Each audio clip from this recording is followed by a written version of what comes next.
يا رب. الحمد لله رب العالمين، وأفضل الصلاة وأتم التسليم على سيدنا ومولانا محمد خاتم النبيين وإمام المرسلين وقائد الغر المحجلين وعلى آله وصحبه أجمعين. أشهد أن لا إله إلا الله وحده لا شريك له، وأشهد أن سيدنا ومولانا محمدا عبده ورسوله لا نبي بعده. سبحانك لا علم لنا إلا ما علمتنا إنك أنت العليم الحكيم. رب اشرح لي صدري ويسر لي أمري واحلل عقدة من لساني يفقه قولي. ربي زدنا علما وارزقنا فهما. ولا حول ولا قوة إلا بالله العلي العظيم. ولا حول ولا قوة إلا بالله العلي العظيم. ولا حول ولا قوة إلا بالله العلي العظيم. أما بعد. السلام عليكم ورحمة الله وبركاته. Ibu-ibu, ayah-ayah, muslimin dan muslimat yang dirahmati Allah Subhanahu wa taala. Bersyukur kita kepada Allah Subhanahu wa taala dengan segala macam nikmat yang telah diberikan oleh Allah Subhanahu wa taala kepada kita. Nikmat-nikmat yang telah kita dapatkan, yang telah kita perolehi, semuanya itu adalah daripada Allah Subhanahu wa taala, dan itu sama sekali tidak kita mungkir. Ibu-ibu, ayah-ayah, muslimin dan muslimat yang dirahmati Allah Subhanahu wa taala, kita mengharapkan keberadaan kita di dalam rumah Allah taala ini keberadaan yang dirahmati olehnya, yang terus diturunkan, dicurahkan seluas-luas rahmat daripadanya. InsyaAllah tuan-tuan yang dirahmati Allah Subhanahu wa taala, pada waktu yang singkat ini tuan-tuan, kita sambung diskusi pengajian kita menerusi kitab Al-Misbahil Munir fi Ma'rifatillahil Qadir, berkenaan tentang ilmu tauhid, ilmu yang wajib dipelajari oleh tiap-tiap mukallaf, oleh tiap-tiap orang yang diberati hukum syarak, orang yang mempunyai akal fikiran yang waras, yang sudah baligh sampai umur, maka wajib ke atas orang tersebut mempelajari ilmu tauhid. Dan insyaAllah pada malam ini kita membahaskan sedikit daripada huraian hukum akal. Dan ini merupakan perbicaraan yang penting di dalam fan ini, di dalam pelajaran ini. Qala al-musannifu rahimahullahu ta'ala wa nafa'ana bihi wa asrarihi fid daraini amin amin ya rabbal alamin. Huraian yang keempat pada menyatakan hukum akal. Bermula makna hukum akal itu ialah keputusan yang memutus seseorang dengan akal fikiran yang membetuli bagi perkara-perkara yang dipikir itu. Makna daripada hukum akal ialah keputusan yang diputuskan oleh seseorang dengan akal fikiran yang membetuli, yang membenarkan bagi perkara-perkara yang dipikir itu. Hukum tersebut diputuskan oleh akal. dan diperbenarkan oleh akal. Dan hukum akal itu 3 perkara yang terbahagi kepada 3.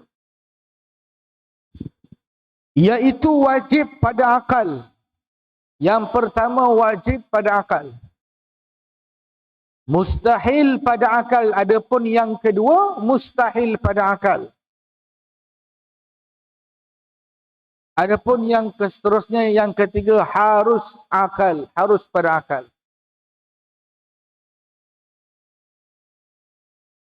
Dan pengenalan atau ta'rif wajib pada akal itu iaitu barang yang difikirkan dengan akal. Tentu sungguh ia. Kerana barang itu sungguh dirinya seperti ada Allah Ta'ala. Wajib pada akal ialah akal memutuskan perkara tersebut ada. Mustahil tiada. Tak boleh terima, tak ada.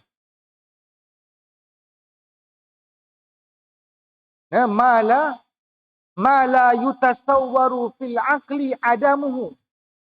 Akal tak boleh terima benda tu tak ada. Ini wajib pada akal.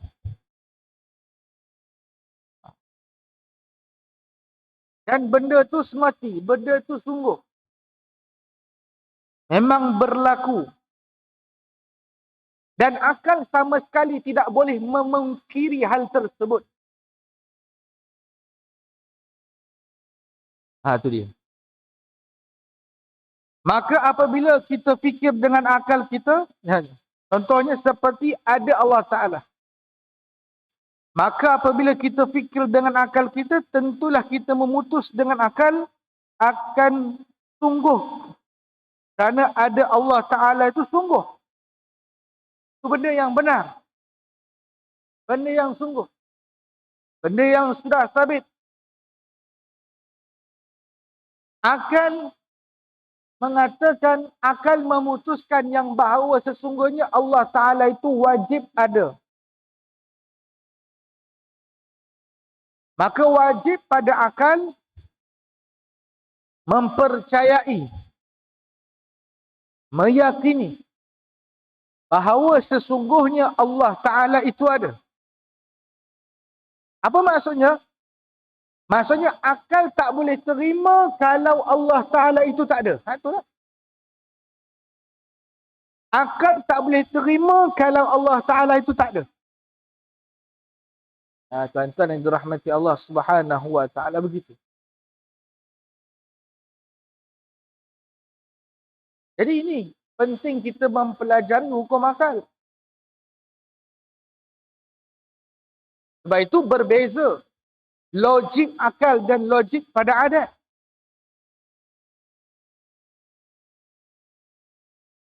Akal tak boleh terima kalau benda itu tak ada. Akal tak boleh terima kalau benda itu tak ada. Itulah wajib pada akal. Maknanya apa? Mesti ada.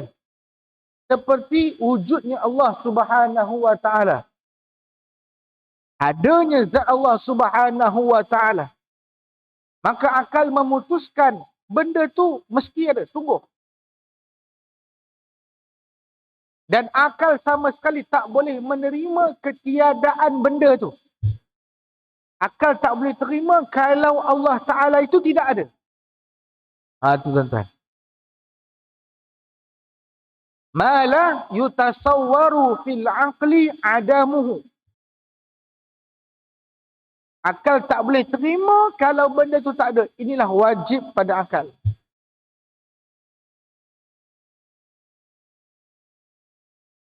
Dan kita kena faham kayu ukurnya. Apakah yang membatasi wajib tersebut?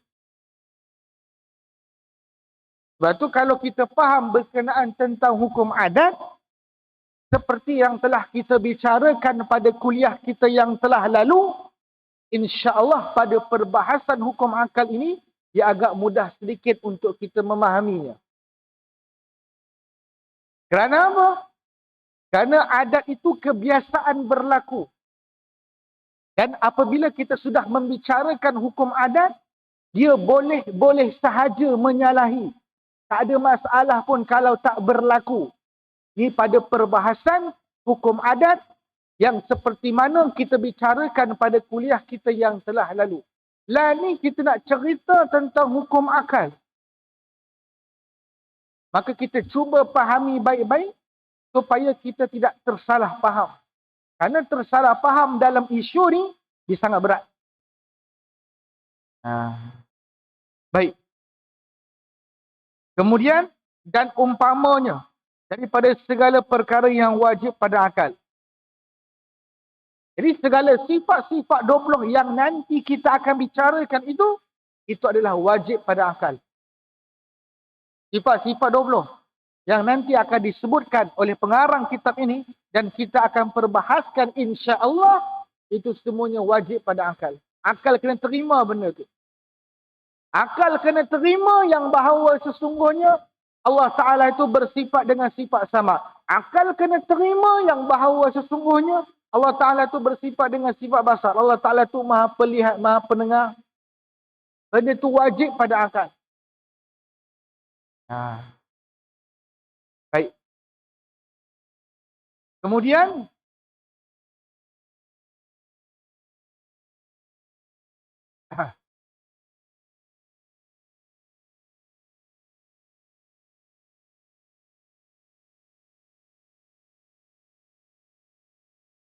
kerana ada Allah Ta'ala sungguh dan umpamanya. Dan pengenalan atau ta'arif mustahil pada akal. Okey, tadi tu wajib pada akal. Dan pengenalan atau ta'arif, definisi, mustahil pada akal.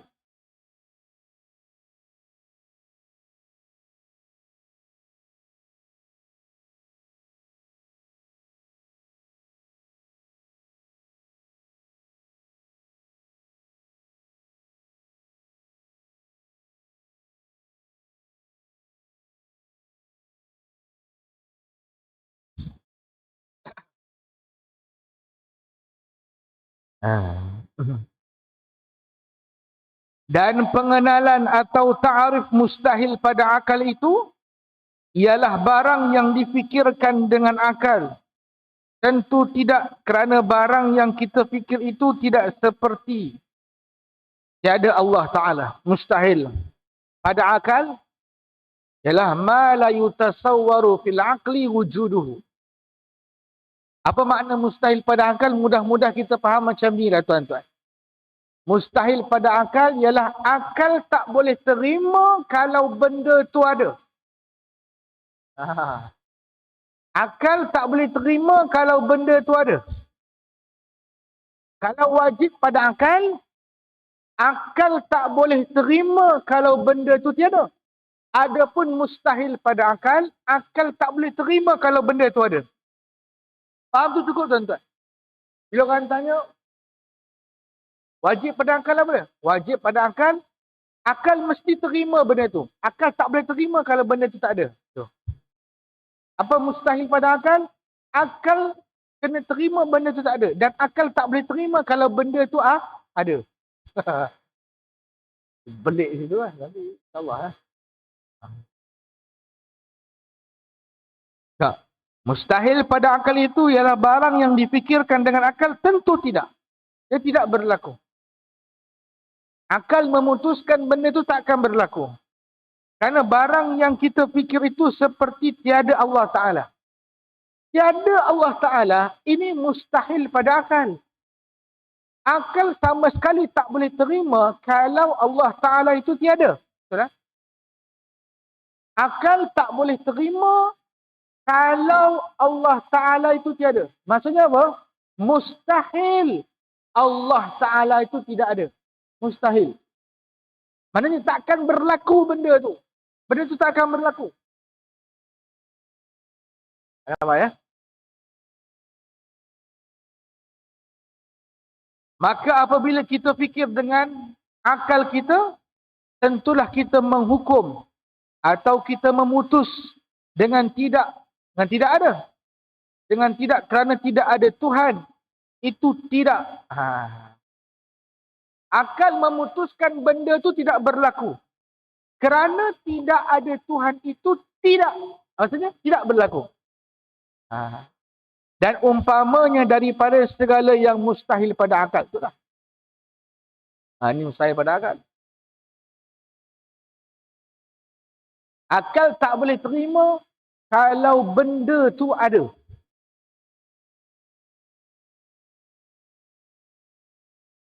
Baik. Akal tak boleh terima. Sudah.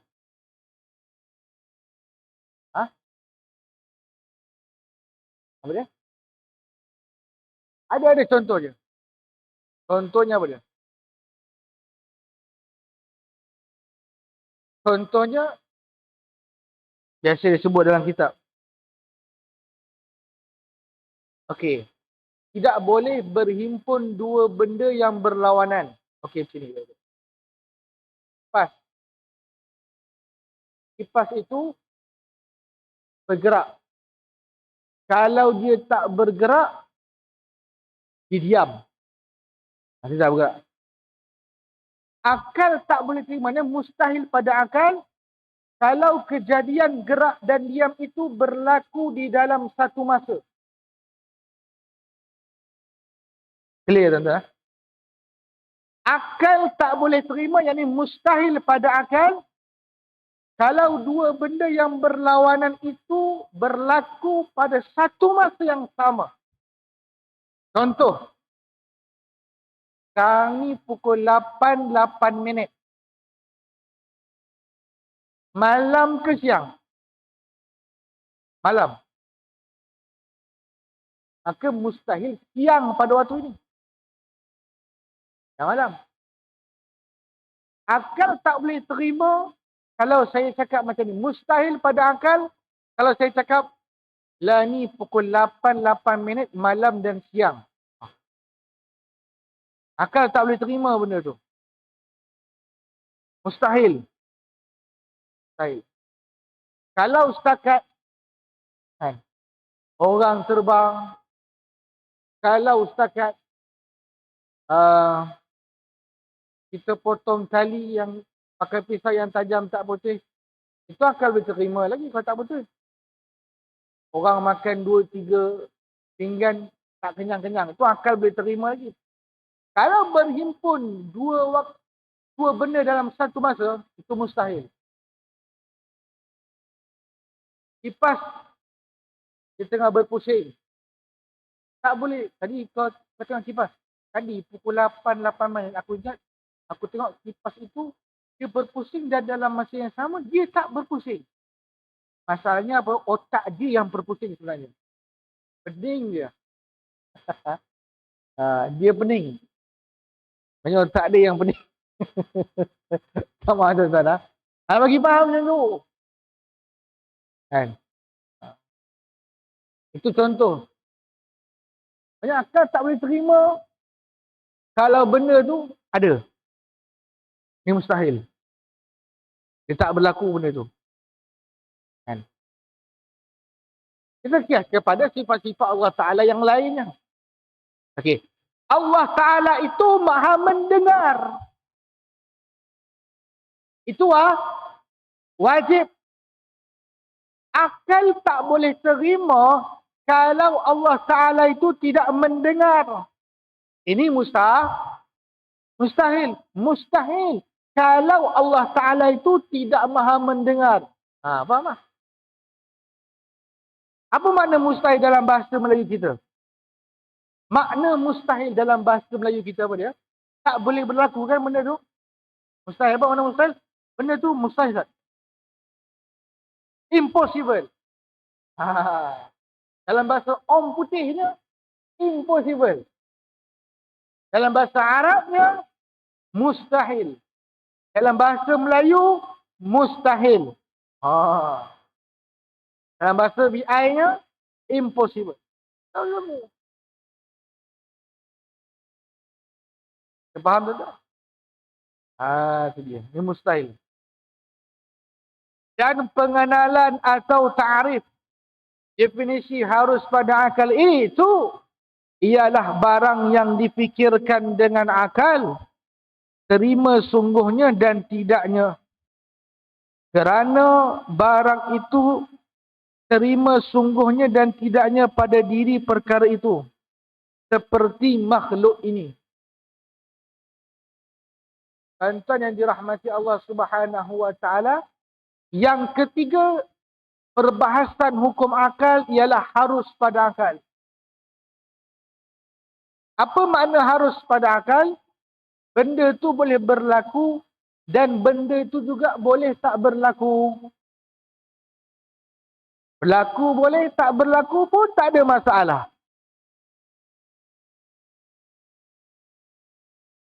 Kan? Ini harus. Seperti makhluk ini. Kerana itu terima sungguhnya dan tidaknya pada diri perkara itu. Seperti makhluk ini. Makhluk. Makhluk ini harus ada. Harus ada. Segala benda yang baharu. Segala benda yang ada permulaannya. Itu harus ada. Harus saja ada. Tuan-tuan. Alam ini, kita manusia, ini harus ada.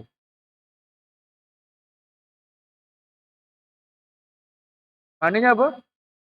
Kalau tiada pun tak ada masalah.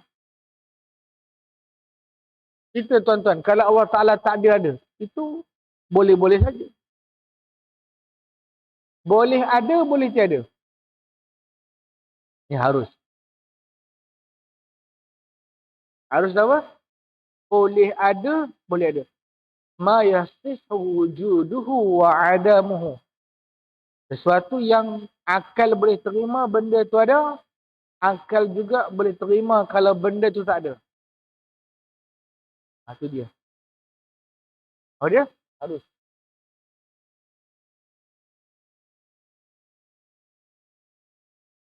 Boleh faham tuan-tuan?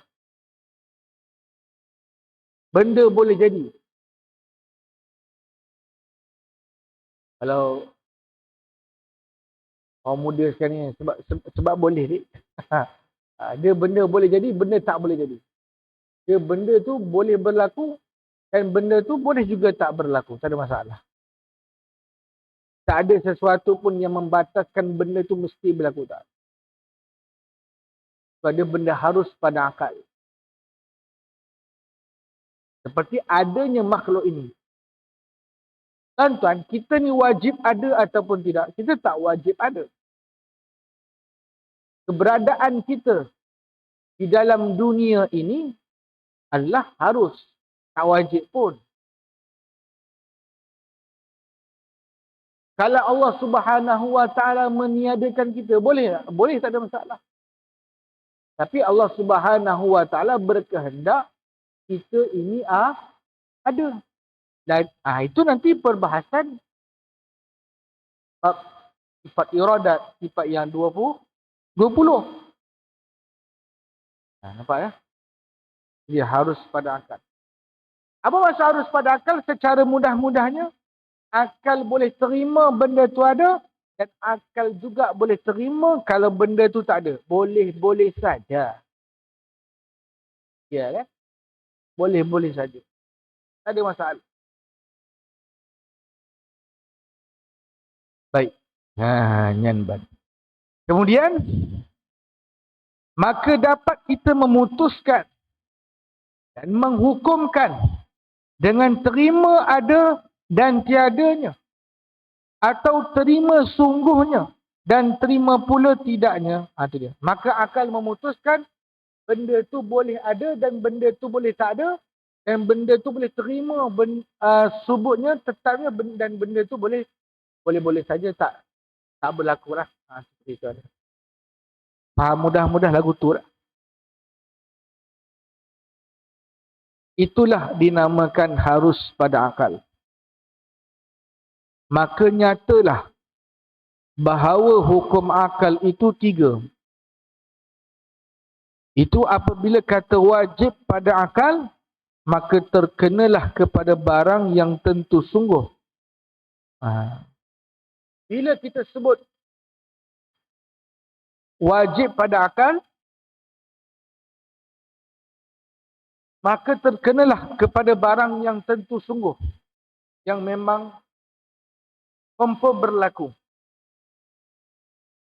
Dan mustahil pada akal itu terkena kepada barang yang tentu tidak. Mustahil pada akal itu terkena kepada barang yang tentu tidak. Maksudnya memang confirm tak berlaku. Itu mustahil. Dan harus pada akal itu kena kepada barang yang terima kedua-dua. Adapun harus pada akal, itu boleh terima kedua-dua. Ada pun sah, tak ada pun sah. Dia boleh-boleh saja.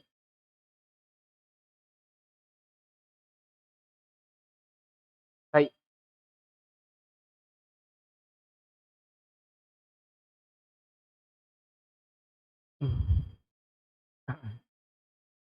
Itu.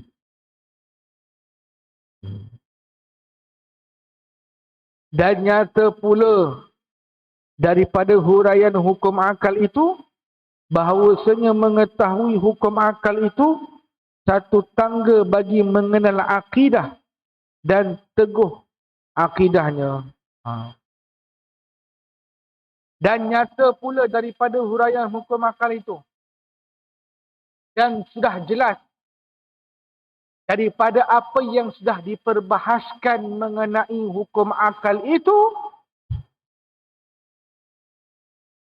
memang sudah jelas apa yang sudah diperbahaskan berkenaan tentang hukum akal itu, dia membawa kepada teguhnya akidah. Dia membawa kepada akidah yang mantap, yang jitu. Dia membawa kepada arah tu. Kerana akidah itu pengakuan di dalam hati seseorang. Maka dia akan membantu untuk menetapkan akidah yang memang sudah ada pada diri kita. Apabila kita mendalami, memahami perbahasan yang nabak hukum akal, yang ada di dalam hukum akal. Tuan-tuan yang dirahmati Allah Subhanahu wa ta'ala, maka hukum akal itu perlu kita faham. Al-Imam Al-Haramain mengatakan, "Man la ya'rifa hukmal aqli falaysa lahu aqlun." Lebih kurang macam itu. Orang yang tidak memahami hukum akal, maka orang tu tak ada akal sebenarnya. Kata Imam Haramain. Orang kalau dia tak faham hukum akal, dia macam tak ada akal. Bukan dia macam, dia memang tak ada akal. Sebab orang yang tidak memahami hukum akal, ini membawa kepada bahana pada akidahnya. Ini membawa kepada bahayanya pada akidah, pada pegangannya. Sebab itu tuan-tuan, rahmati Allah Subhanahu wa ta'ala, perlu kita memahami perbahasan hukum akal. Secara kesimpulannya yang saya boleh buat pada malam ini tuan-tuan, hukum akal itu ialah hukum yang diputuskan oleh akal. Dia terbahagi kepada 3. Wajib, mustahil, harus. Ni mudah-mudah cerita tuan-tuan, tak nak pening-pening. Kerana kita mengaji ni tak nak pening-pening.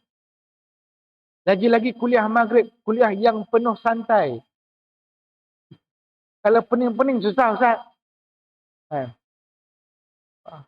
Dan sebenarnya mengaji tauhid ni memang dia pening sikit. Sebab dia ilmu yang perlu kepada fikir. Nantilah. Tapi sekadar untuk melepaskan fardu ain ya tak boleh. Jadi senang cerita tuan-tuan yang dirahmati Allah Subhanahu wa ta'ala,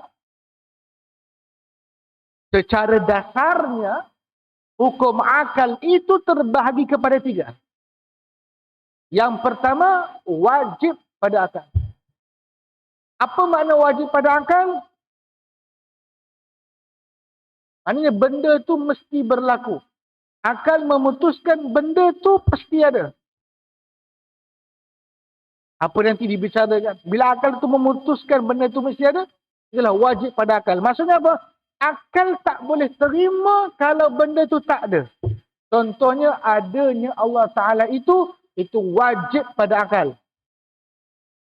Yang pertama.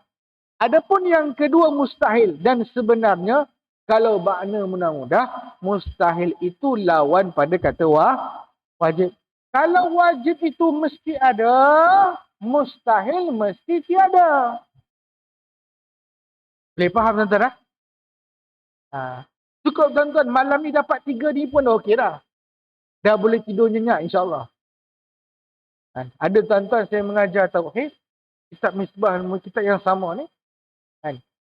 Lepas habis semayang, lepas doa apa semua, saya keluar masjid, keluar surah. Tuan Imam dia kata, Ustaz, pening lah Ustaz. Saya cakap, tak apa Ustaz. Saya cakap, tak apa bang. Tak apa Tuan Haji. Pening masa belajar bagus daripada pening masa mengajar.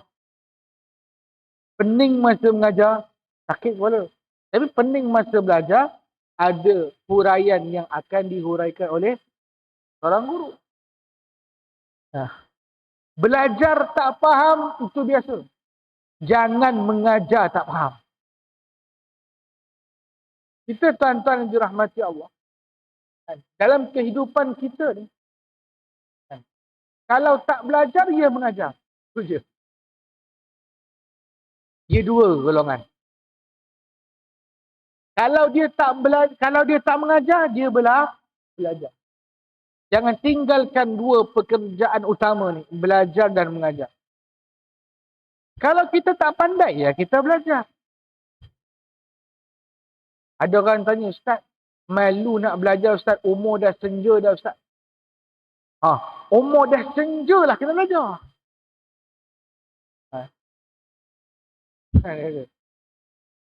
Kena belajar. Dia tidak ada batas. Tidak ada had umur belajar. Tak ada. Saya belajar ni untuk umur 27, umur 28, okey lah. Umur kalau dah 60 tak payah belajar. Kan? Tapi bagaimana cara kita mengisi masa untuk belajar tu, tak adalah tuan-tuan.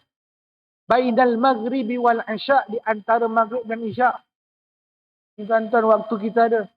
Sebab pagi kita dah sibuk mencari nafkah. Kan?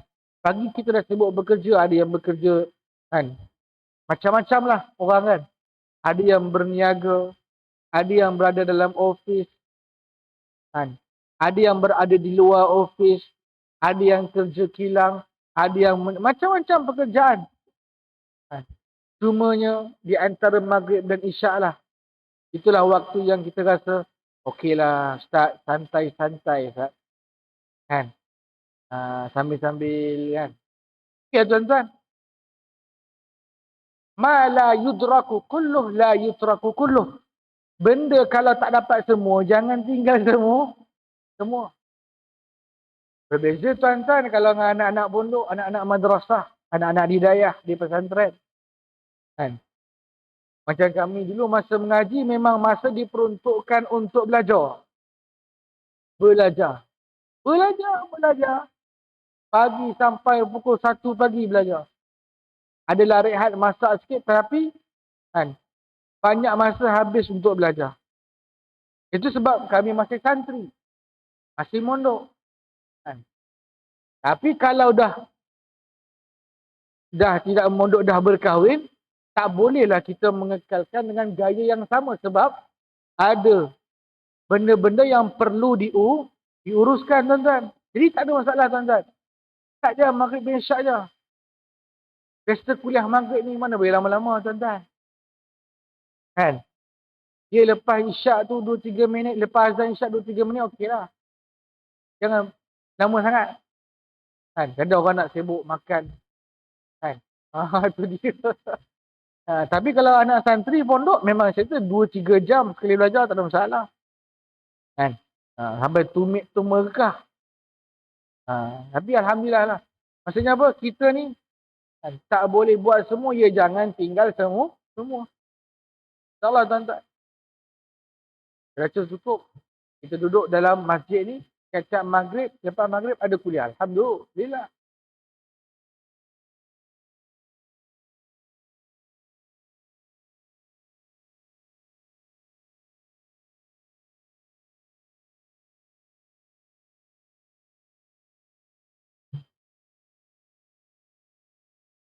Allahu Akbar, Allahu Akbar, Allahu Akbar, Allahu Akbar. Asyhadu an la ilaha illallah.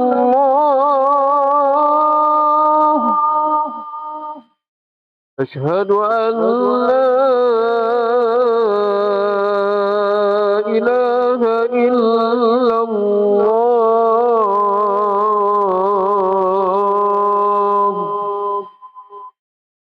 Asyhadu anna Muhammadar Rasulullah.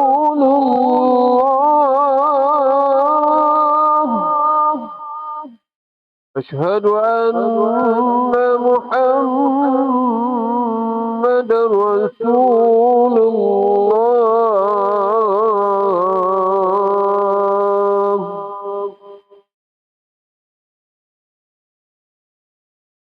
حي على الصلاة.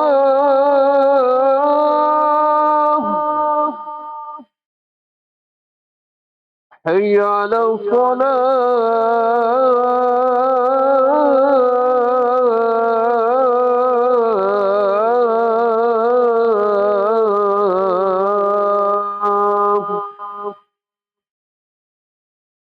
حي على الفلاح.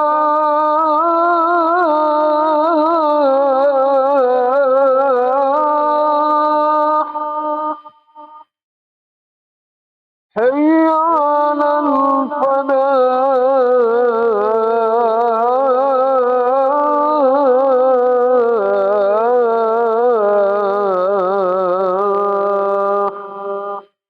الله أكبر، الله أكبر. لا إله إلا الله.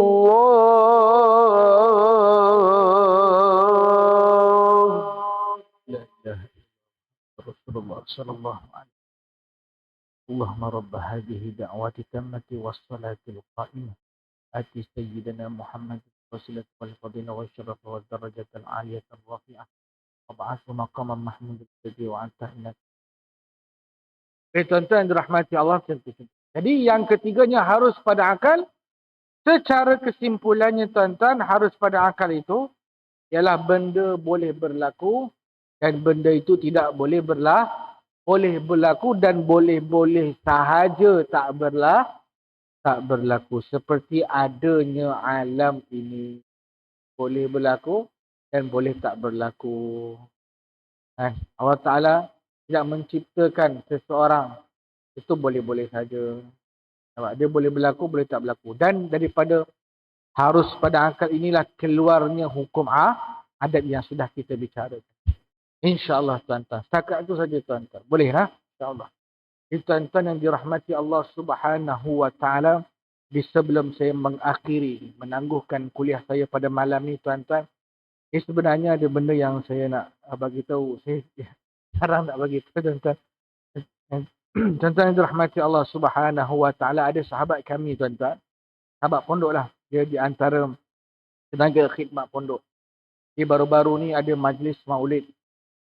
Ada majlis maulid di Masjid Nurul Iman, Teluk Panglima Garang. Maksud kami dijemput untuk hadir ke sana.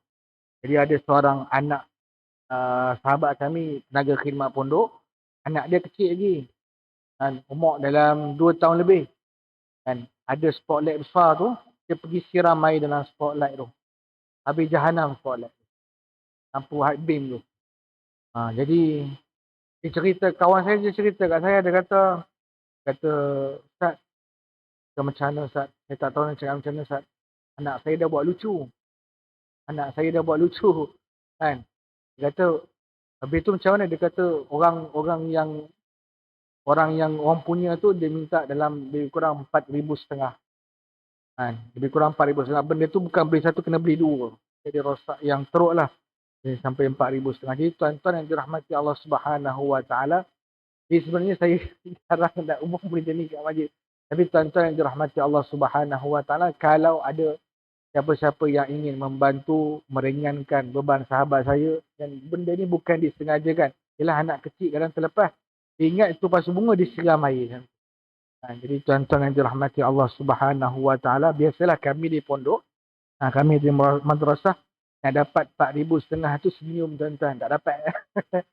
Tapi insya-Allah tuan-tuan yang dirahmati Allah, kalau ada yang ingin menyumbang, membantu meringankan beban ataupun membayar balik ganti rugi 4,500 tu, bolehlah. Insya-Allah boleh hubungi saya. Kan? Saya lepas ni nak kena pergi ke Bustanul Arifin di Labuhan Dagang sebab ada pengajian. Ni mengajar. Nanti saat lagi belajar. Jadi saya dalam hari ni ada dua pekerjaan saya buat, mengajar dan belajar. Tuan-tuan dirahmati Allah Subhanahu Wa Taala, kalau ada yang ingin membantu menginfak, boleh ambil nombor saya 014 351 6723 lah. Saya lepas saya dah buat jamak tadi lah. Safir 014 351 6723. Ataupun nanti boleh minta pada hati apa semua kan. Nombor saya insya-Allah. Tuan-tuan yang dirahmati Allah SWT, kalau ada yang ingin bertanya langsung, bolehlah insya-Allah. Jadi saya mohon maaf tuan-tuan yang dirahmati Allah. Ini saya cerita ni tuan-tuan, kalau ada yang ingin membantu sangat diperlukan. Sebab yalah, kalau kami di pondok macam itulah tuan-tuan. Sikit banyak banyak habis, sikit cukup. Tapi lah ni dah jadi macam ni tuan-tuan yang dirahmati Allah. Dia pening kepala tu, sampai ke kita pening kepala. Tuan-tuan yang dirahmati Allah, insya-Allah. Saya rasa cukup setakat ini. Saya mohon jutaan kemaafan. Hadanallahu wa iyyakum ajma'in. Aqul qawli hadza wa astaghfirullahal azim li wa lakum. Assalamualaikum warahmatullahi wabarakatuh.